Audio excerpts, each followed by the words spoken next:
장은 산상수훈 전체 5장, 6장, 7장의 마지막 장이지요. 당연한 이야기를 좀 하고 있는데 결론부입니다. 산상수훈의 결론 부분에 해당합니다. 그 결론 부분을 크게 두 개로 나눠서 12절까지 한번 끊을 수 있고 또 13절 이하로 해서 마지막 절까지 하나를 또 끊어볼 수 있습니다. 더 자세하게도 끊을 수 있습니다. 결론 부분의 또 다른 결론 부분, 우리가 흔히 이야기하는 그 반석 위에 집 짓고 모래 위에 집 짓는 이야기, 그것이 산상수훈 전체의 결론부에 해당하는 이야기입니다. 그것은 이제 산상수훈을 우리의 삶 속에 어떻게 적용시키느냐라고 하는 이야기이고, 단지 산상수훈이 우리에게 주는 그 윤리적인 이야기 혹은 종교적인 이야기로만 들을 때는 7장 전체를 결론으로 볼 수 있습니다.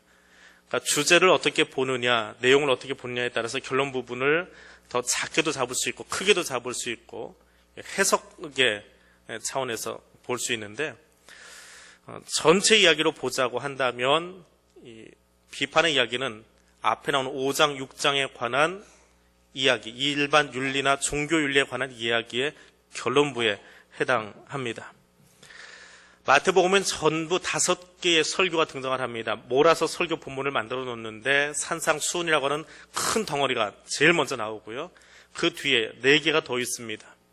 그래서 구약에 나오는 모세 오경을 염두에 두고 마태가 설교를 이게 5군데로 몰아 놓았다라고 보고 있습니다. 그 첫 번째 설교, 소위 우리가 흔히 아는 산상수훈 혹은 산상보훈이라고 알려지는 것의 결론 부분인데, 이웃에 대한 행위 규범을 이야기합니다. 이웃에게 어떻게 할 것이냐, 이웃에게 어떻게 할 것이냐. 그 이웃에 관한 이야기의 첫 번째 결론은 12절입니다. 같이 한번 읽어보겠습니다. 그러므로 무엇이든지 남에게 대접을 받고자 하는 대로 너희도 남을 대접하라. 이것이 율법이요 선지자니라. 아멘. 율법과 선지자다. 마태는 유대인 그리스도인들, 유대인 출신의 그리스도인들, 팔레스타인계의 유대인 출신의 그리스도인들에게 이야기합니다. 그들이 가장 최고로 여기는 것, 율법이 무엇이냐, 토라가 무엇이냐, 그 선지자가 무엇이냐, 이것이 그들에게는 가장 중요한 핵심입니다. 성경 중에서도 가장 중요한 상위에 있는 개념이지요. 그것이 대체 무엇이냐? 너희가 무엇이든지 남에게 대접하고자 하는 대로 너희도 남을 대접하라. 그게 결론이에요. 그럼 그 결론의 실질적인 내용이 무엇이냐? 비판에 관한 이야기인데, 너도 비판받지 않으려면 남 비판하지 말아라. 구체적인 이야기를 하나 던지고 있는 것입니다. 결론이 뒤에 나와 있습니다. 마가복음에는 한 절만 등장하고 누가복음에는 두 군데로 나눠져 있습니다. 누가복음 6장 37절과 38절에 나오고 41절과 42절에 나오는데, 누가는 결론을 앞에다 놨어요. 본문 배치가 앞에 있습니다. 마태는 뒤에 있지요. 비판에 관한 이야기를 하고 결론적으로 이야기하는데, 이웃사랑은 이렇게 하는 거다. 남에게 대접받고자 하는 대로 너희도 남 대접하라. 그렇게 되어 있습니다. 근데 누가는 거꾸로 배치했어요. 이웃을 사랑해라. 구체적으로 이야기합니다. 돌려 이야기하지 않습니다. 이웃 사랑해라. 그럼 어떻게? 비판하지 말아라.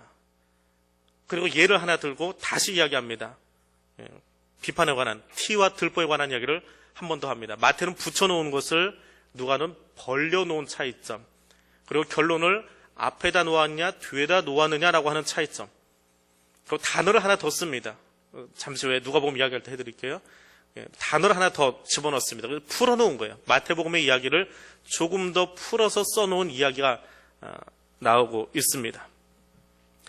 그래서 마태가 되었건 누가가 되었건 위치는 좀 다르지만 공통적으로는 이웃을 향해서 자비의 마음을 가지고 나아가라, 사랑하는 마음을 가지고 나가라, 그러면 비판하지 않는다라고 하는 거예요. 사랑의 마음이 없으니까, 긍휼히 여기는 마음이 없으니까, 안타깝게 여기는 마음이 없으니까 먼저 하는 게 뭐예요? 너희 그렇게 하면 안 되라고 손가락 쓰라는 거죠. 그 장신대에서 설교학할 때 제일 많이 지적받는 게 막 성질이 올라갈 때, 성질이 알기보다 이렇게 설교를 하다 보면 이렇게 막 기분이 올라갈 때가 있습니다. 그때 손짓이 나오는데 이 손가락 하나 피지 말라는 거예요. 그 말을 아주 심하게 하시는 교수님 한 분 계세요. 지금 한일장 생각이 있었는데 독설가로 유명합니다. 학생들이니까 이제 버릇을 잡아야 되니까 하는 거예요. 그 손가락 쓰기에 재수 없게 누가 걸리면 그 사람 죽는다. 그렇게 표현하세요. 누군가를 지칭하려고 한 건 아니에요. 비판하지 마세요. 그렇다 했는데 이게 하필 누가 보고 있는 거예요. 그 손가락 끝을 딱 방향에 맞아가지고 그분 표현이에요. 재수없게 보이는 게 하필이면 박권창이 봤단 말이에요. 이렇게 딱 앉았는데 아무 생각 없이 목사를 쳐다보고 있었는데 손가락이 자기한테 딱 와버린 거예요. 지난주에 비판 한 번 안 했겠습니까? 어쩌다가 이게 나하고 들어맞았단 말이에요. 그냥 시험 드는 거예요. 절대로 손가락 쓰지 말라는 거예요. 쓰더라도 4개를 다 필요해요. 하려면. 그래서 누군가에게 집중적으로 공격하는 것이 아니라 모든 사람에게 똑같다. 비판하지 마세요. 예, 그럼 이 4손가락이 다 펼쳐져 있으니까 설마 나는 아니겠지 하고 위로를 받는답니다. 예, 근데 그게 이렇게 돼버리면 누가 걸릴지 모른다는 거예요. 그리고 결국은 비판하지 말라라고 할 때 나머지 3개 손가락은 어디가 있어요? 자격이 있는 거예요. 너무 잘하시네요. 알면서도 비판을 하지요. 예, 비판하지 말라. 비판한다라고 하는 것이 무엇입니까? 타인에 대해서 비판하고 판단함에 있어서 먼저 자신에게 엄격한 검증이 선행돼야 된다라고 하는 거예요. 비판하지 말라는 것, 누군가 잘못하고 있는데 거기에 대해서 야 그거 아니야 이 말 하지 말라는 건 아닙니다. 하기는 하는 겁니다. 그거 안 하고 살라는 건 아닙니다. 비판하지 말라 무조건 좋은 겨 이거 아니에요. 예. 한국교회가 이게 칼날이 무뎌져가지고 세상을 향해서 이야기를 잘 안 합니다. 그것도 문제가 있는 거예요. 굉장히 문제가 있는 거예요. 교회가 자기 목소리를 내지 못하는 것도 문제입니다. 그런데 문제를 제기하고 비판을 하려면 비판의 정신을 바로 가지고 있어야 돼요. 아니면 지적질이 됩니다. 질이에요, 질. 비판을 하려면 바로 해야 됩니다. 타인에 대해서 비판하려고 한다면 비판을 하기 위한 것이 아니라 덕이 되게 하기 위해서 하라는 겁니다. encouragement. 권면하기 위해서, 덕을 세우기 위해서 비판하라는 거예요. 그래서 그 비판을 받은 사람이 아 그렇구나 그 말을 듣고 그 사람에게 발전이 있어야 돼요. 그러면 그것은 주님이 원하시는 비판이에요. 성경은 물론 그것을 비판이라는 단어를 쓰지 않습니다. 권면이라고 씁니다. 권위라고 씁니다. 위로라는 말을 씁니다. 영어로는 encouragement. He gave us encouragement to carry out the plan. 그 사람이 우리의 계획을 수행할 수 있도록 encouragement 했다. 격려해 주었다. 계획을 세워놓았는데 누가 지적을 해요. 야, 계획을 어떻게 그따위로 짜왔냐? 그럼 주눅 들어서 그 다음에 짜오겠습니까? 누가 계획을 세워왔어요. 당신 계획이 참 마음에 들어요. 잘 짰어요. 그런데 이런 면을 조금 더 보충하면 당신 계획이 더 좋아질 것 같아요. 문제사항을 똑같이 보고는 있습니다. 잘 안 되는 거예요, 사실은. 안 되는 건데 우리가 해야 될 건 뭐예요? 손가락질이 아니라 권면해 주는 거예요. 격려해 주는 거예요. 아, 그 사람의 비판을 듣고 나니까 내가 좀 더 발전할 가능성이 보여. 잘했는데 이 면이 조금 부족하다고 하네. 이것만 더 채우면 내가 더 클 것 같아. 이것이 권면이에요. 비판을 받으면 그 사람하고는 일하고 싶지 않아요. 갖다 놓으면 맨날 하는 소리가 이거 잘했어 못했어 그 소리만 나오니까 그 사람 앞에 기획안을 들고 나가고 싶겠어요? 그 사람과 무엇을 의논하고 일을 같이 하고 싶겠어요? 일하고 싶지 않지요. 저 같아도 그래요. 일을 의논하고 싶은 사람이 있고 가지고 가봐야 맨 그 사람 입에서는 그런 말만 나와요. 그럼 그 사람하고는 일을 의논하고 싶지 않아요. 그냥 지나가는 이야기, 일반적인 이야기만 하고 있는 게 제일 좋아요. 해봤자 그 사람 입에서 늘 그런 이야기가 나오니까. 주님이 원하시는 비판이라고 하는 것은 권면한다라고 하는 것입니다. 사도행전 15장에 보니까 그런 이야기가 나옵니다. 우상 제물을 먹는 것과 할례 문제 때문에 교회가 굉장히 시끄러웠습니다. 그 이야기가 사도행전 15장에 나옵니다. 의견이 분분합니다. 싸움이 납니다. 우상 제물을 먹어야 되느냐 안 먹어야 되느냐. 우리 시대 이야기가 아니에요. 당시의 시대 상황 속으로 들어가면 우상의 제물을 먹지 않는다라고 하는 것은 금식하는 거예요. 아니, 단식하는 거예요. 시장 골목에서 파는 모든 육류는 모든 육류는 99.99% 다 이방 신전을 거친 다음에 나오는 물건들이에요. 그게 우상 제물이에요. 제사 드리고 나서 제사상에 올라갔던 음식을 내가 그리스도인인데 우리 집에 제사가 있어서 갔다가 그 제사 음식을 먹어야 되느냐 안 먹어야 되느냐 그런 류의 이야기가 아니라 시장에 나가서 정육점에 가서 물건을 사는데 그 물건은 전부 다 도축장에서 나온 것이 아니고 어디서 나왔어요? 다 이미 신전 제사에 드려지고 나온 물건이에요. 소위 요즘 말하면 귀신 씌운 물건이에요. 그거 먹어야 되느냐 말아야 되느냐 하는 문제가 우상제물의 문제라고요. 할례를 받는 이야기, 아직은 교회의 주도권을 누가 가지고 있어요? 예나 지금의 교회는 서로 주도권 싸움을 합니다. 근데 초대교회의 주도권은 팔레스타인계, 유대인계 그리스도인들, 유대 출신의 그리스도인들이 더 많았어요. 왜냐하면 아직 이방 선교가 일어나지 않았으니까. 그러니 세력이 더 센 사람들의 목소리가 크겠지요. 뭐라고 목소리를 냅니까? 할례 받아야지. 할례도 안 받은 것들이 이 겉자를 세게 발음하면 욕이 되지요. 제주 사람들이 외지 사람들 갖다가 겉들합니다. 그게 욕이에요. 육지 것들 그래요. 그게 겉이 우리말로 하면 니은자 쓰는 말이에요. 그런데 그렇게 교회가 나눠져 있었다고요. 먹는 문제 가지고 할례 문제 가지고 시끄러웠어요. 지금의 우리 문제보다 더 많이 시끄러웠어요. 그때 누가 나섭니까? 바나바가 나서고 베드로가 나서고 그 이야기를 잠재워요. 왜? 주님도 우리에게 씌워주지 아니한 굴레를 너희가 저 사람들에게 씌워주려고 하느냐? 말도 되지 않는다 하고 그들을 어떻게 해요? 권면했다 이야기합니다. 그리고 권면의 이야기가 어디까지 번지느냐? 사도행전 15장에 보니까 팔레스타인 안에서만 이루어졌던 이야기들이 안디옥까지, 이방 땅까지 번져가요. 팔레스타인 원교회가, 모교회가 권면하는 일로 분위기가 좋아지기 시작하니까 거기서 개척되고 파송되어 나간 안디옥 교회까지도 신라가 쫓아가서 그들을 권면하더라. 뭘 배운 거예요? 자기 모교에서 배운 게 비판하는 것을 배운 게 아니라 이건 잘했어 못했어라고 하는 것을 배운 것이 아니라 배우기를 그렇게 교회가 힘들고 찌그락찌그락할 때 배운 게 뭐예요? 권면하는 걸 배운 거예요. 권면하고 세워준 걸 배운 거예요. 교회가 가장 위기 상황 때에 우리 어른들이, 우리 선배들이 어떻게 처신하고 행동했느냐라고 하는 것을 안 보는 것 같지만 우리 자녀들이 다 보고 있습니다. 아, 교회는 힘들 때 이렇게 하는 거구나. 교회가 가장 힘들 때 우리 엄마 아빠가 교회도 안 나가고 예배도 덜렁덜렁하고 그 아이들이 커서 어떻게 할까요? 가르쳐주지 않아도 저절로 그렇게 할 거예요. 아, 교회 힘들면 빠져도 돼. 이 꼴 저 꼴 보지 말고 내 거 지키면 되니까 물들지 않기 위해서 그냥 들로 산으로 놀러 다니다가 교회가 잠잠해지면 들어오면 돼. 누구한테 배웠어요? 여러분이 그렇게 하라고 보여주지 않았어요. 내가 예배를 그렇게 드리고 있었어요. 19대 때에 교회 뭐 여기만 교회가 있어? 하나님 어디나 다 계시지. 맞는 말이에요. 그래서 교회를 옮겼어요. 여러분의 자녀들 어떻게 할까요? 똑같이 할 겁니다. 뭐라고 하지 않아도 여러분의 자녀들은 분명히 교회를 옮겨 다닐 거예요.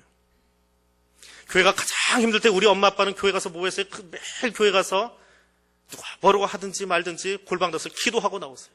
집에서도 할 수 있는데 왜 교회로 이렇게 쫓아가서 시끄러운데 가면 사람들이 말하는데 그 말 많은 교회를 왜 가세요? 말이 많은 곳이니까 가서 내가 기도하고 권면하기 위해서. 그 아이들이 나중에 어떻게 할까요? 한국교회 앞에 민족의 문제 앞에 답답한 일이 있으면 어디로 쫓아올까요? 그들이 섬기는 교회 골방으로 쫓아 들어갈 거예요. 설교를 하는 것이 아닙니다. 무엇을 배우느냐라고 하는 것은 그 교회 어른들이 보여줘야 될 거예요. 설교보다 더 좋은 신앙교육이에요. 신라가 배웠습니다. 팔레스타인계 그 교회가 그렇게 시끄러운 걸 보았어요. 서로 욕이 난무하고 분위기가 엉망이고 비판하기 좋아하고 이방인들에게 어떻게 하느냐 그 이야기가 오르내리고 이마살이 막 찌그러질 만한 그런 이야기들이 막 왔다 갔다 하고 있을 때에 바울이 어떻게 하고 베드로가 어떻게 했느냐 그것을 보았습니다. 아, 교회는 이런 거구나. 보고 배운 대로 어디로 가요? 안디옥으로 가요. 초짜 교회, 이방인 교회, 유대인의 복음하고는, 유대인의 말씀하고는, 율법하고는 별 상관없는 그 교회로 가서 배운 대로 행동하는 거예요. 근데 모교회가 그렇게 행동하지 않았다면 어떻게 됐을까요? 안디옥도 똑같은 일이 일어났을 거예요. 권면은 파급 효과가 있습니다. 권면을 받고 위로를 받고 격려를 받고 신앙생활이 발전하는 사람들이 자라면, 그렇게 자라나면 그 사람들이 자라서 구역장이 되어지고 권사가 되어지고 장로가 되어져도 똑같이 행동합니다. 근데 신앙의 초신자 때 구역장한테 지적을 당했어요. 그딴 식으로 하는 거 아니지. 어떻게 초신자가 말이야. 예배도 잘 드려야지. 매일 지적만 당했어요. 그 사람이 구역장 되면 어떻게 할까요? 자기 가르친 구역장이 한 그대로 해요. 권사가 돼서도 그러고 장로가 돼서도 그러고. 보세요. 그 사람의 신앙의 뿌리가 어디 있나 보세요. 결국 그렇게 보고 배운 거예요. 교회 다음 세대는 어떻게 키우는 거예요? 교회 학교에 맡기지 마세요. 교사들에게 맡기지 마십시오. 우리 장로님들, 권사님들이 그딴 식의 말 하지 마세요. 지금 여러분들이 교사입니다. 여러분의 자녀를 향한 교사예요. 여러분들이 지금 교회에서 하고 있는 그 모습 그대로 여러분 가정에 있는 자녀들이 말 하나도 안 하고 있지만 그대로 보고 있어요. 우리 엄마 아빠가 신앙생활을 어떻게 하고 있는지. 피곤해도 지쳐도 우리 자녀들의 문제를 가지고 교회 나가서 기도하는 엄마 아빠를 볼 거고, 틈만 나면 그냥 뒤로 빠져서 대충대충 하는 그런 아빠를 볼 거고. 책임지십시오. 다음 세대에 대한 책임은 나한테 있는 거예요. 안디옥교회를 보니까 그렇게 되어 있어요. 데살로니가 교회 종말론에 관한 이야기로 참 시끄러운 교회입니다. 주님 곧 오신다고 했는데 예수님이 거짓말쟁인가 보다, 왜 이렇게 안 오시냐. 그 이야기가 제일 많이 나왔던 교회가 데살로니가 교회. 주님이 거짓말쟁이가 되어버렸습니다. 곧 오신다 해놓고 주님이 안 오고 계세요. 어떻게 해야 됩니까? 데살로니가전서 5장 11절에 보니까 피차 권면하고 서로 덕을 세우기를. 피차에 권면해요. 일방적인 권면이 아니에요. 서로 약해요. 서로 의심이 있어요. 주님이 오시지 않으니까, 주님이 안 오신 게 내 문제예요? 내 탓입니까? 아니잖아요. 주님이 안 오시는 거 어째요? 그러니까 나도 불안해요. 나만 불안한 줄 알았더니 옆에 사람도 불안해요. 왜? 배교자가 늘어나고 배도자들이 늘어나고 거짓 선교사들이, 거짓 교사들이 교회 안에 들어와서 횡행하기 시작하니까 서로 불안해요. 누가 격려해 주는 거예요? 서로 하는 거예요. 장로의 몫이 아니고 권사의 몫이 아니고 구역장의 몫이 아니에요. 서로가 서로를 향해서 격려해 주는 거예요. 신앙생활 하다 보면 교회 선배에게서도 배우지만 초신자에게서 배울 때도 있습니다. 어떻게 초신자가 저렇게 예쁘게 믿지? 그럴 때가 있잖아요. 대체 구역장을 어떻게 만났는지 모르지만 초신자들이 앞자리에 와서 그 자리 지키면서 알아듣지도 못하는데, 예전에 있던 교회예요. 정말 예수 믿은 지 며칠밖에 안 된 그런 그리스도인입니다. 그런 교인이에요. 근데 그 사람을 전도하신 분이 그렇게 가르쳐 놨어요. 교회는 오면 무조건 앞자리에 앉는 거야. 그래서 지금 여기 요 앞자리에 이렇게 두 번째 줄쯤 앉았습니다. 부부가 나란히 앉았어요. 근데 설교를 알아들을 수가 있어야죠. 설교를 좀 쉽게 해야 되는데 좀 어려웠나 봐요. 우리가 흔히 쓰는 용어들이 있습니다. 우리가 그냥 다 알려니 하고 넘어가는 언어들이 있잖아요. 주의 백성들이 하면 되는 말을 갖다가 주의 권속들이 하면서 어디서 어려운 한자를 끌어다가 막 쓰고요. 주의 주권으로 이들을 통치하여 주옵소서. 주권이 대한민국 주권하고 우리 하나님의 주권하고 좀 의미가 달라요. 근데 그걸 너무 쉽게 우리 입에 익어서 씁니다. 근데 초신자들 이게 이해가 안 돼요. 단어가 이해가 안 돼요. 그러니까 설교를 듣다 보면 반은 졸아요. 반은 조는데 나를 전도해준 그분이 매일 앞자리에 앉아있으라고 그랬어요. 끝까지 지키는 거예요. 졸면서도 지키는 거예요. 근데 그 모습이 그렇게 예쁜지요? 시간이 지나니까 신앙이 커가는 모습이 뒷자리에 앉은 늑수구레한 교인들보다 더 빨라요. 못 알아듣니까 더 알아듣고 더 듣고 싶어가지고 메모를 하고 하다가 안 되면 와서 물어봐요. 목사님 이 단어가 뭐예요? 목사님 이런 말은 어디서 나온 거예요? 대답해주기 바빠요. 근데 질문이 많은 학생이 공부 잘한다고요? 그렇게 하니까 신앙이 발전해가는 게 얼마나 빠른지요. 그 한마디 지키는 거예요. 앞자리에서 예배드리세요. 그 말을 지키는 거예요. 초신자에게서 배우더라니까요. 초신자가 앞에 앉아있는 모습을 보면서 뭐 장로님들 앞에 앉아 있어서 그 장로님 뒤통수 보고도 배우지만 초신자가 가서 끄덕끄덕하면서 그 자리 지키는 거 보고 기존 교인들이 은혜 받는 거예요. 나도 옛날에는 거기 앉아서 그랬는데 이제는 뒷자리에서 졸고만 있어. 자기 신앙을 점검하는 거예요. 초신자 보면서. 피차 권면하는 거예요. 그게 권면이에요. 지적은 한 사람이 일방적으로 합니다. 머리가 좀 똑똑한 사람이, 좀 아는 사람이, 힘 있는 사람이. 이게 지적해요. 이제 권면은 피차에 하는 거예요. 비판하지 말랍니다. 왜 비판하지 말라고 합니까? 2절 말씀에 보니까 너희가 비판하는 그 비판으로 너희가 비판받을 것이기 때문에. 그럼 비판하는 사람들은 어떤 사람들입니까? 주님은 비판하십니다. 비판 안 하시는 게 아니에요. 때로는 하십니다. 예, 좀 약올리는 말도 막 합니다. 헤롯한테 여우라고도 그러고요. 예, 주님도 거친 단어를 많이 사용하셨어요. 필요할 때는 하세요. 심지어는 오늘 본문 속에도 그 얘기가 있습니다. 6절에 보십시오. 거룩한 것을 개에게 주지 말며 너희 진주를 돼지 앞에 던지지 말라. 그들이 그것을 팔로 밟고 돌이켜 너희를 찢어 상하게 할까 염려하라. 주님이 하신 말을 마태가 옮겨서 지금 하고 있습니다. 이 개돼지가 누구예요? 이 개돼지가 누굽니까? 누군가를 좀 지칭하고 있는 이야기인데 누구를 지칭하면서 하신 이야기예요, 주님이? 산상수훈할 때 이 이야기 듣고 있던 사람들이 누구예요? 예수님 말씀 들으려고 거기 모여든 사람들이잖아요. 그 무리들이에요. 들판에 모여든 사람들. 그럼 결국은 누구예요? 제자들이에요. 제자한테 대놓고 이야기하신 겁니다. 형제 눈 속에 있는 티는 보고 자기 눈 속에 있는 들보 깨닫지 못하고 비판하는 그것들은 개나 돼지하고 똑같아. 니들이 그렇다고 니들이 비판하기 좋아하고 손가락질하기 좋아하는 니들이 개하고 돼지하고 똑같아. 누가 하신 이야기예요? 주님이 제자들에게 하신 이야기입니다. 교회 밖에 사람들에게 하신 이야기가 아니라고요. 그러니까 교회 안에서 비판하기 좋아하는 사람들 앞으로 어떻게 보시면 돼요? 주님의 이야기 그대로 들으세요. 어떻게 보시면 돼요? 그냥 그거 취급하세요. 저는 왜 맨날 지적만 하고 다녀? 그러지 마시고요. 주님이 그렇게 하셨어요. 교회 공동체를 향해서 이야기하신 거예요. 마태가 주님의 이야기를 기억하고 누구에게 이야기해요? 교회에 사는 설교문이에요. 마태복음은. 이상하게 듣지 마세요. 이건 설교 원고예요. 마태 설교 원고라고 보시면 돼요. 그 마태 목사님이 자기 마태 교회 공동체에게 글로 남기면서 써놓은 거예요. 보라고. 듣고 흘려버리지 말고 이건 좀 거칠어 좀 빼버렸으면 좋겠어가 아니고 야 기억해. 비판하는 사람 뭐라고? 내 선생님 나의 주님이 그러셨는데 이거래. 니들 이 짝날래? 하지 마 하는 이야기예요. 얼마나 주님이 강조하고 싶으셨으면 그 이야기를 썼겠습니까?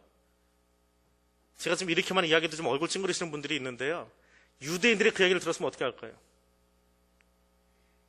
너 비판하면 멍멍이야, 개야. 그럼 유대인들은요 얼굴 펄쩍 펄쩍해서 다 나가버렸을 거예요. 왜냐하면 이방인한테나 쓰는 단어예요. 가장 모욕스러운 단어예요. 욕 중에 그런 욕이 없어요. 어떻게 사람을 개 취급합니까? 그런 욕이 없어요. 근데 주님이 그 취급하셨다고요. 누구한테? 어떤 사람이요? 비판하는 사람. 돼지는 유대인들이 먹지도 않습니다. 그 사람들에게. 근데 왜 제자들이 그렇게 비판을 할까요? 개하고 돼지가 되고 싶어서 할까요? 그건 되고 싶지 않은 거예요. 입에 올리고 싶지도 않은 짐승의 이름이에요. 왜? 자문해 보면 개는 토한 걸 다시 먹는데요. 그 정도로 혐오스러운 짐승이에요, 개는. 우리 애완견 생각하지 마세요. 애완견 생각하지 마세요. 그거 다른 거예요. 이 사람들이 왜 비판을 해요? 하나님 나라의 의의가 무엇인지 알아요. 그리스도는 이렇게 살아야 돼 라고 하는 것을 알아요. 성경 읽어서. 너무 잘 알아요. 너무 잘 아는데 이 말씀을 가지고 쟤를 보니까 그렇게 안 살아. 너 그딴 식으로 살면 안 돼. 주님이 이렇게 이야기하셨는데 말이야. 그리고 말이 나오더라는 거예요. 근데 그게 덕이 되느냐? 아니라는 거예요. 그러면 그렇게 이야기하면 너는 뭐라고요? 이거라는 거예요. 그 이야기하고 있는 거예요. 로마서에 보면 내가 어찌하여 내 형제를 비판하느냐, 어찌하여 내 형제를 업신여기느냐, 우리가 다 하나님의 심판대 앞에 서리라 14장 10절에서 이야기합니다. 나도 그분의 심판대 앞에 설 것을 알기 때문에 비판해서는 안 된다라고 하는 거예요. 비난하지 말라는 거예요. 비난이 아니라 권면하고 그 사람이 그 이야기를 들어서 성장할 수 있도록 도우라는 거예요. 권면하는 자는 되지만 비판하는 자는 되지 말래요. 얼마나 권면을 잘했으면, 얼마나 위로를 잘했으면 별명이 뭐라고요? 바나바잖아요. 원래 이름이 바나바가 아니에요. 별명이에요, 그거는. 그 사람은 입만 열었다 하면 권면하는 거예요. 그 사람이 입을 열면 상처받은 사람들이 다 일어나고 회복이 돼요. 심지어는 사울같이 저게 진짜 예수 믿는 거야 아니면 가짜로 하는 거야 의심을 받고 있던 사람도 바나바가 입을 여니까 그래 당신 이야기하면 나 우리가 받아줄게 사도로 영입을 해버렸어요. 그냥 영입한 게 아니라 무엇으로? 사도의 한 사람으로 받아들이잖아요. 권면은 아무것도 아닌 것 같았던 사울을 바울의 자리로 사도의 자리로 끌어올립니다. 이게 권면이에요. 아무것도 아닌 교회 초신자 같은 사람을 끌어올려서 교회 일꾼 세워주는 거예요. 이게 권면하는 거예요. 비판은 일 잘하고 있는 사람도 손가락질 해가지고 끌어내리는 거예요. 칼질해가지고 끌어내리는 거예요. 바닥으로 그냥 절망으로 좌절로 끌어내리는 거예요. 얼마나 달라요? 그게 권위자예요. 바나바입니다. 근데 왜 그렇게 합니까? 내 안에 바리새인 같은 마음이 있어서 그래요. 바리새인들의 기본적인 마음이 무엇입니까? 파리사이파. 원 발음은 파리사이예요. 파리사를 날아다니는지 모르지만 신학생 때 그렇게 배웠어요. 파리사를 날아다니는데 파리사이파. 너희들하고는 달라. 분리주의자들의 자기들의 행동과 삶과 습관을 분리하는 거예요. 난 니들하고는 생각하는 게 다르고 행동이 달라. 너희들하고는 격이 다른 사람이야. 우리는 매일 말씀 보면서 그대로 살아보려고 하는데 니들은 안 그래. 이게 바리새인이에요. 그래서 바리새인들은 늘 다른 사람을 정죄합니다. 내가 율법을 연구하건대 내가 율법을 연구해놓고 보니까 너는 그렇게 사는 게 아니야. 잘못됐어. 그들에게는 율법의 잣대는 있지만 관용과 용서와 사랑은 없어요. 비판력을 버리라는 것이 아닙니다. 바리새인의 마음속에 말씀이 있어요. 말씀이 있는데 하나가 더 있어야 돼요. 말씀을 가지고 관용의 마음, 관대함의 마음이 있었는데 이게 없는 거예요. 이게 없으니까 잣대만 남는 거예요. 잣대를 가지고 칼질하는 거예요. 다 재보고 요 안에 안 들어오니까 여기 좀 벗어나는데 요것도 자르고 여기 좀 벗어나는데 여기도 자르고 칼질하는 데만 능한 사람들. 비판은 공의로움에 입각해야 됩니다. 고대 문건 중에 파피루스라는 풀이 있습니다. 이 종이가 나오기 전에 파피루스에 기록된 매매 문서에, 고대의 매매 문서예요. 물건을 사고 파는 매매 문서에 그런 글이 있습니다. 내가 내게 잰 그 척도로 물건을 사고 판다. 내가 내게 준 척도, 저울이에요. 물건을 팔 때 쓰는 저울이 다르고 물건을 살 때 쓰는 저울이 다르면 사기꾼이지요. 너한테 재어준 저울이나 내가 너한테 물건을 가져올 때 쓰는 저울이나 똑같아야 된다라고 하는 거예요. 누군가를 향해서 비판한다면 똑같은 그 비판으로 나도 다시 한번 돌아봐야 돼요. 그러려면 어떻게 해요? 나를 먼저 돌아보는 거예요. 나를 먼저 돌아보는 거예요. 너희가 비판하는 그 비판으로 너희가 비판을 받을 것이요 너희가 헤아리는 그 헤아림으로 너희가 헤아림을 받을 것이다. 헤아린다고요. 하나, 둘, 셋, 넷, 다섯, 여섯, 일곱, 여덟, 아홉, 열. 헤아린다. 원래 의미는 이거예요. 근데 언제 주님이 헤아리실까요? 마지막 때. 여기 구원받을 사람들 하나, 둘, 셋, 넷, 다섯에서 이쪽. 여기 구원받지 못할 사람들, 지옥돌을 사람들 하나, 둘, 셋, 넷, 다섯. 그래서 헤아림이라고 하는 단어 속에는 물건을 샌다라고 하는 의미도 있지만 마지막 때에 심판한다라고 하는 의미가 있습니다. 너희가 지금 헤아리면서 너의 잘못은 이만큼, 너의 좋은 것은 이만큼 헤아리고 있는데 마지막 때에 네가 하는 것과 똑같이 주님이 너의 행동을 보고 너 얼마나 잘했나 보자. 너 이리 가. 하실 거라는 거예요. 그 단어를 여기에 배치해 놓은 거예요. 그래서 이 헤아림의 단어는 다른 성경 본문에 가면 심판 때의 종말의 심판을 이야기하는 단어로 번역을 합니다. 여기서는 숫자 세는 걸로 번역을 하지만 마태는 그것을 염두에 둔 거예요. 왜냐하면 마태복음은 바울의 서신서가 이미 다 나온 다음에 쓴 거거든요. 그러니까 바울의 서신서 속에 있는 그 심판에 관한 단어를 그대로 끌어다가 쓰기는 헤아림으로 써놓은 거예요. 그러니까 이미 바울의 서신을 읽고 알고 있는 그리스도인들이, 교회가 이거 써놓은 것을 보면서 우리가 비판을 너무 쉽게 하면 마지막 때 우리가 심판의 대상이 된다는 얘기구나. 조심해야 되겠다. 그렇게 하면 안 되겠구나. 근데 왜 써놨을까요? 하고 있으니까, 교회가. 어떻게 하고 있습니까? 신뢰를 들어줍니다. 3절, 4절, 5절입니다.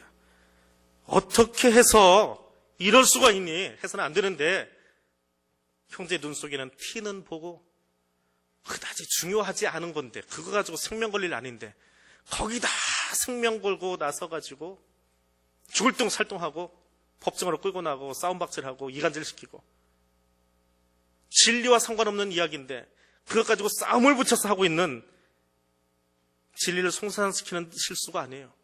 내 감정을 건드리는 실수예요. 그것 가지고 그냥 싸움을 거는 거예요. 그런데 그 사람의 눈에는 뭐가 있어요? 대들보가 있어요. 널판지가 꽉 틀어막고 있어요. 그것은 진리를 손상시킬 수 있는 허물이에요. 그게 뭐냐라고 하는 것은 중요하지 않습니다. 그게 뭐냐 그것도 찾는 신학자들이 있어요. 가지가지로 찾아냅니다. 티는 보고 들보는 보고 이거 막 찾아내고 있어요. 근데 그것보다 더 중요한 게 뭐예요? 이기적이거나 자기 양심이 맑지 못하면 자신을 들여다보지 못해요. 근데 다른 사람의 일에 대해서는 발끈합니다. 자기는 들여다보지 못하고. 대표적인 사람, 이스라엘의 가장 위대한 왕 다윗이 그랬잖아요. 나단의 이야기를 들으면서 어떻게 그런 식으로 행할 수 있어? 그런 놈은 당장 잡아다가 이만저만 요절 내야 돼. 나단이 뭐라 그래요? 그게 너야 이 녀석아. 너는 바라보지 못하고 다른 사람에 대해서는 엄격한 잣대를 가지고 들이밀어. 그게 너란 말이야. 다윗은 그 소리 듣고 거기서 꼬꾸라졌습니다. 근데 우리는 그 소리 들어도요, 다윗 이야기구나. 나하고는 상관없어. 난 그렇게 안 살아. 나는 그렇게 안 살아라고 이야기합니다. 짧은 이야기지만 이 마태 공동체는요, 유대 율법을 다 알고 있는 사람들이에요. 구약의 이야기를 다 알고 있다고. 그러니까 길게 저처럼 설명 안 해도 돼요. 탁탁탁 짚고 넘어가도 무슨 소리인지 알아들어요, 지금. 율법이 머릿속에 이미 있기 때문에. 그러니까 마지막 결론이 뭐예요? 거룩한 것 개에게 주지 말고 진주 돼지 앞에 던지지 마. 너희 중에 그런 사람들이 있거든. 비판 잘하는 이런 짐승 같은 사람들 있거든. 너희 중에 있거든. 설교 듣고 있는 너희 중에 있거든. 그럼 어떻게 해야 돼요? 만약에 지금 여기가 마태 공동체가 됐으면 이 대목 개 돼지 이야기만 나와도 깨갱할 거예요. 개소리가 나왔으니까. 주님, 내가 개였어요. 주님, 내가 돼지같이 살았어요. 주님 말씀은 듣지 못하고 엉뚱한 것만 하고 있었어요. 그것 가지고 다른 사람에게 잣대를 들이밀고 다른 사람 비판하기 좋아했어요. 주님, 내가 죄인입니다. 도덕적으로 영적으로 부정하고 불결한 사람입니다. 나는 완고한 고집을 가지고 있습니다. 돼지 고집이 보통이 아닙니다. 돼지가 더러운 짐승이 아니에요. 돼지는 자기 주변을 청결하게 하기를 원하는 그런 짐승이래요. 유대인들이 싫어하긴 하는데 고집이 대단하답니다. 돼지가. 근데 내가 돼지 같아요 라고 하는 것은 내 고집이 참 대단해요. 숙일 줄은 몰라요. 용납할 줄 몰라요. 어울릴 줄 몰라요. 나만 챙겨달라고 이야기하는 나는 그런 사람이에요. 말씀과 사회사들을 향해서 모독적인 발언을 함부로 하고 헐뜯었던 나는 그런 개와 같은 사람이에요. 개는 물어뜯잖아요. 나는 그런 사람이었어요. 헐뜯기 좋아하는 사람이었어요. 흠집 내기 좋아하는 사람이에요. 흠집이 조금만 보이면 더 많이 물어가지고 흠집이 하나였는지 둘이었는지 모르지만 100개 1000개로 만들었던 나는 그런 사람이었어요. 그래서 그게 어떻게 되어집니까? 개와 돼지에게 던져줬더니 그들이 발로 밟고 돌이켜 찢어버린대요. 뭘 찢는 거예요? 유대인들이 싫어하는 이 두 짐승이 나타나기 시작하면 공동체가 깨지는 거예요. 사람의 마음을만 상처내는 게 아니라 상처받은 사람들이 그냥 곱게 나갑니까? 내가 누구에게 그 소리 들었는데 어떻게 구역장이 돼가지고 어떻게 권사가 돼가지고 어떻게 뭐가 돼가지고 하면서 가만히 있겠어요? 있는 말 없는 말 더 지어내고. 왜? 나도 상처받았으니까. 나는 더 상처를 줘야 내가 좀 치료가 되잖아요. 치료가 되는 건 아니지만 그게 사람의 죄성이지요, 사실은. 그 죄성 때문에 더 많이 상처내잖아요, 다른 사람한테. 그러면 그 이야기가 돌고 돌고 더 증폭되면 공동체는 어떻게 돼요? 밟히고 찢어지고 상하게 될 거예요. 누구 때문에? 말씀을 가지고는 있지만 관용할 줄 모르고 용서할 줄 모르고 안아줄 줄 모르고 권면할 줄 모르고 비판하기 좋아하는 이런 제자들 때문에 공동체가 상하고 찢어진다는 거예요. 그래서 결론이 뭐예요? 마태의 결론이 남에게 대접받고자 하는 대로 너희도 남을 대접하라. 내가 용서받고 싶으면 너도 용서하고, 내가 사랑받고 싶으면 너도 가서 사랑하고, 내가 이해받고 싶으면 너도 가서 이해하고, 그렇게 살아라. 그래야 공동체가, 주의 공동체가 온전하게 설 수 있다라고 이야기합니다. 비판의 결과가 얼마나 악한지를 마태는 요 6절 말씀 속에 짤막하지만 분명하게 써놓았어요. 그럼 누가는 뭘 썼느냐? 누가는 이 이야기다 하나를 더 썼습니다. 마태는 이 윤리적인 이야기, 공동체가 깨어짐의 이야기, 아마 마태 공동체는 많이 힘들었던 것 같아요. 오죽하면 마태 복음에 설교가 그렇게 많아요. 근데 누가는 거기에 한 가지를 더 썼습니다. 누가복음 6장으로 넘어가 볼까요?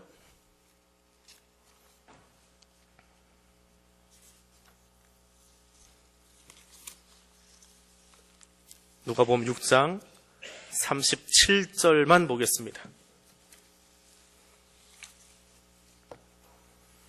6장 37절 같이 읽습니다. 비판하지 말라. 그리하면 너희가 비판을 받을 것이요. 정죄하지 말라. 그리하면 너희가 정죄를 받지 않을 것이요. 용서하라. 그리하면 너희가 용서를 받을 것이요. 마태하고 비교해서 어떤 말이 더 들어가 있어요? 비판하지 말라 하는 단어에다가 정죄하지 말라라는 단어입니다. 비판하지 말라라고 하는 것은 누가에게는 윤리적인 이야기예요. 윤리적으로 다른 사람 비판하지 말래요. 근데 하나 더 붙인 거예요. 정죄하지 말래요. 정죄는 누가 합니까? 화가 나서 야당 여당이 싸우고 있습니다. 근데 야당 총수가 여당 총수랑 해서 정죄하나요? 비판하지요. 그런 정책은 말도 안 됩니다. 그러고 비판해요. 정죄는 보통 교회에서 쓰는 용어입니다. 종교적인 거예요. 심판의 용어예요. 말씀을 좀 만다고 당신 말씀을 그렇게 쓰면 정죄해버리는 거예요. 교회가 너무 쉽게 하는 것 중에 하나예요.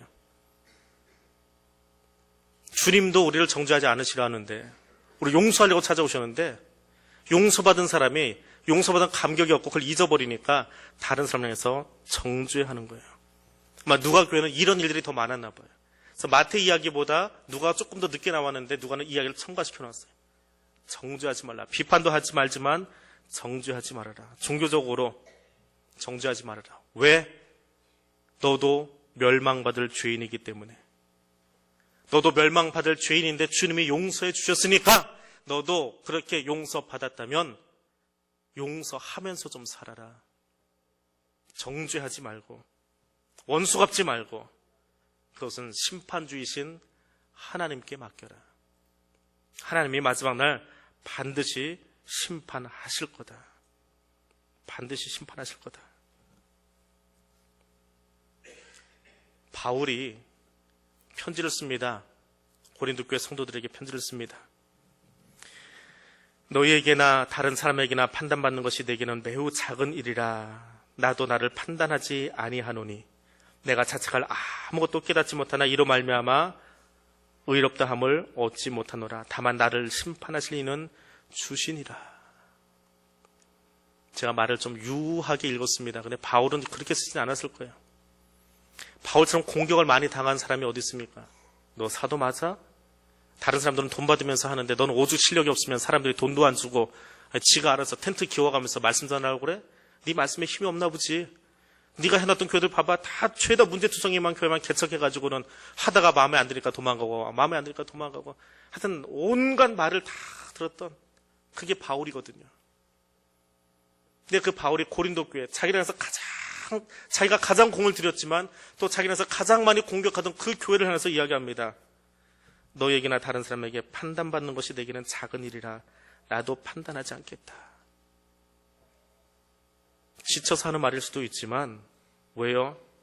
나를 심판하실 리가 주님이시기 때문에 그게 내게는 가장 두려운 사건이에요. 그래서 나도 너희를 함부로 판단하지 않겠다는 거예요.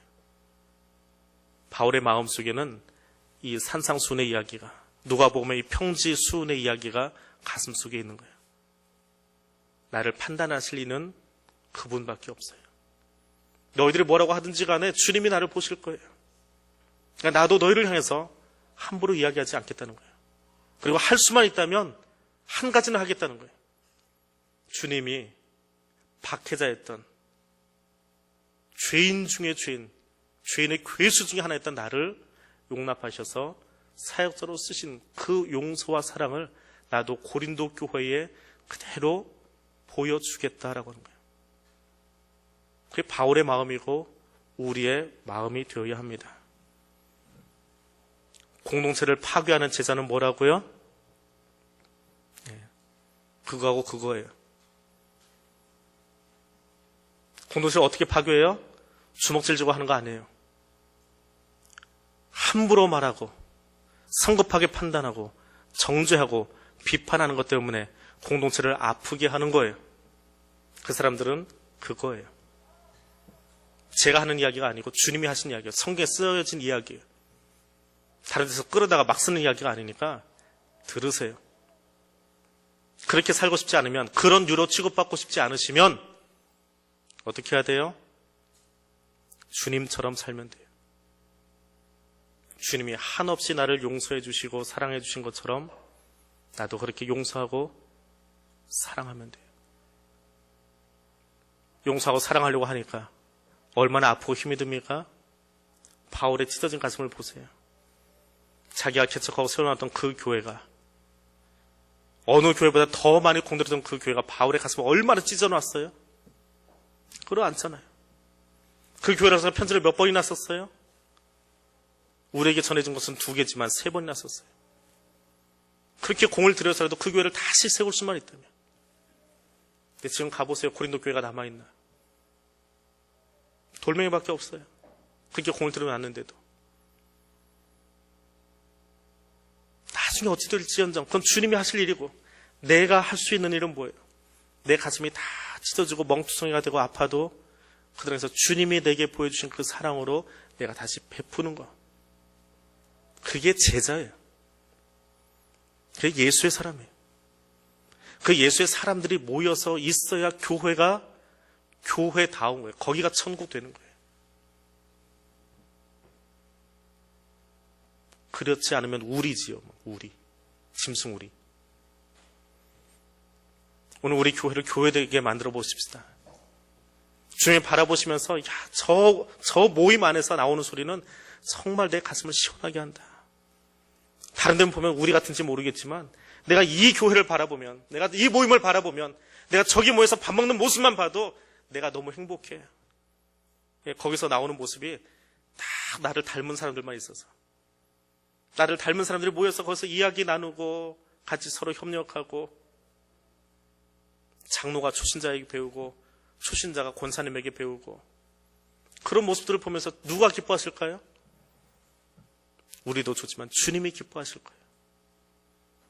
주님이 기뻐하시는 그런 교회를 만들어가기를 원합니다. 진리를 구별하고 지켜야 됩니다. 분명 진리는 지켜야 돼요. 거짓과 이단하고는 싸워야 돼요. 뱀같이, 비둘기같이 지혜롭고 순결하게 싸워야 돼요.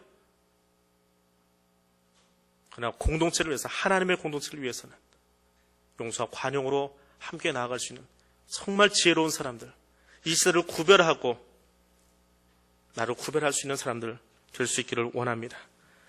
오늘 말씀 가지고 우리 같이